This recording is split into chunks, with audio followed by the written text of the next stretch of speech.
40. نتكلم عن المباراة اللي شفناها أمامنا أيضا.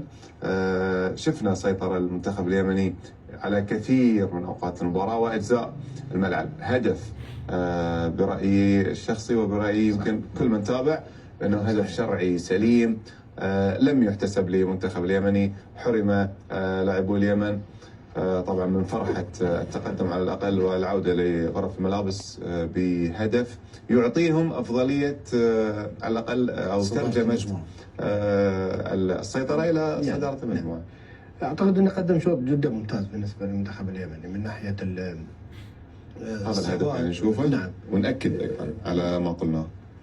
نعم، هو هدف شرعي وهدف صحيح وتحرك، واللاعب كان حريص انه ما يطيح في التسلل. لو تلاحظ يتابع اللاعب قبل التمريره، واضح انه اثنين وليس واحد، اثنين مغطين اللعب، لكن الحكم هو اللي واقف غلط. يعني المشكله في الحكم وليس في اللاعبين.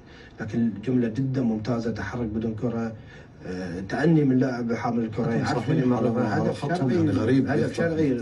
وهذا من الظلم ان انت موضوع الفار تخليه بس في الفئات، او عفوا في الادوار الحاسمه الاقصائيه. طيب هذه في اخر مباراه لهم صداره مجموعه، يعني لو نقول ان منتخب اليمن يحتاج الفوز 1-0 وانت حرمته وطلع من البطوله. صحيح. يعني هنا خساره كبيره على فريق كامل، وخسائر من معسكرات من اعداد، وهذا بسبب ان الاتحاد الاسيوي لا ما يبي نظامه مختلف. يعني خلاص انت يا